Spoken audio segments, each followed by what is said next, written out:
So hello everyone, welcome back to another video. তো megastar Shakib খানের finally তাণ্ডব cinema তো আসতে চলেইছে এবং তাণ্ডব সিনেমা দুর্দান্ত মাফিক একটা ঝড় মাইলস্টোন নিয়ে আসতে চলেছে। সেটা তোমরা তাণ্ডবের অলরেডি টাইটেল ট্র্যাকটা দেখে বুঝে গেছো এবং তাণ্ডব শুধু এটা শুরু।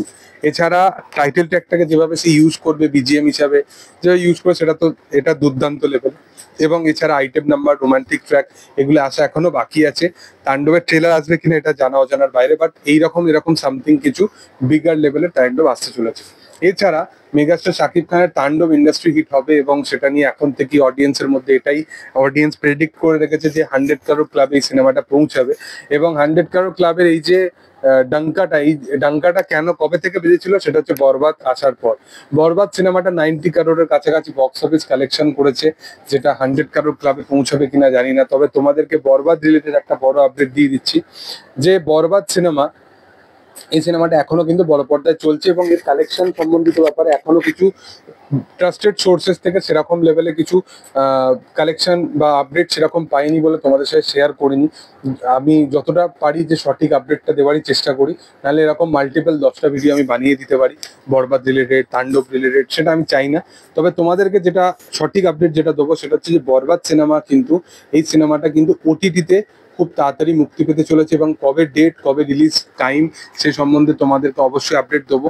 যেটা যেটা প্রবলেম হয়ে দাঁড়ালো সেটা হচ্ছে যে ওয়েস্ট বেঙ্গলে যে মুক্তির ব্যাপারটা বরবাদ, সেই মুক্তিটা হয়তো আর দেখা যাবে না। ওয়েস্ট বেঙ্গলে বড় পর্দায় টিকিট কেটে আমরা বরবাদ সিনেমাটাকে দেখতে পাবো না, কারণ বরবাদ তার আগেই ওটিটিতে চলে আসবে। এর পিছনে রিজনটা তোমরা সকলেই জানো।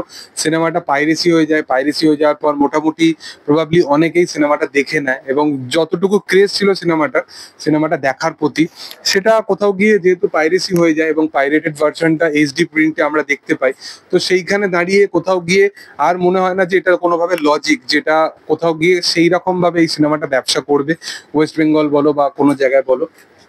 বাংলাদেশে অবশ্যই একটা সাকিবিয়ান ভাই বোনেরা তারা খুবই ফ্যান, তো তারা কোথাও গিয়ে সেই সিনেমাটাকে ডাবল ডিজিট কালেকশন করে দিতে পারছে, বক্স অফিসে একটা নাম্বার জেনারেট করতে পারছে। বাট সেটা আমার মনে হয় যে এই আনফেয়ার যে ব্যাপারটা যেটা বরবাদের সাথে হলো, সেটা আমার মনে হয় না যে তাণ্ডবের সাথে আগামী দিনে যেন না হয়। তাণ্ডব একটা অবশ্যই যেটা ডিজার্ভ করে, যে কালেকশনটা ডিজার্ভ করে সেই কালেকশনটাই যেন তাণ্ডব করতে পারে আপকামিং দিনে। এবং যে 100 কারোর ক্লাব বা যে সমস্ত ক্লাব নিয়ে যে ভাবনা চিন্তা করা হচ্ছে, এবং এটা যদি ক্ষতি হয়, ইন্ডাস্ট্রি যদি কোনো ছবির ক্ষতি হয়, মানে বাংলা ছবি বিশেষত যেটা পোটেনশিয়াল রাখে, সেটা যদি কালেকশন করতে না পারে, এটা ইন্ডাস্ট্রিরই ক্ষতি। কোথাও গিয়ে আজ বরবাদ যদি 100 কারোর ক্লাবে না যায়, সেটা ইন্ডাস্ট্রিরই ক্ষতি হলো। তো এটা আমি বুঝি না এই লজিকটা কি, কি লজিক যে এই পাইরেসি যারা করলো তাদের লজিকটা কি। যাই হোক, তোমাদের কি বক্তব্য এই বিষয়টা নিয়ে সেটা তোমরা অবশ্যই কমেন্টে জানিও। ভিডিও ভালো লাগলে অবশ্যই লাইক করো, শেয়ার করো, সাবস্ক্রাইব করো চ্যানেলটাকে এবং পাশে থাকা বেল আইকনটা অবশ্যই প্রেস করে দিও। Thank you all, by.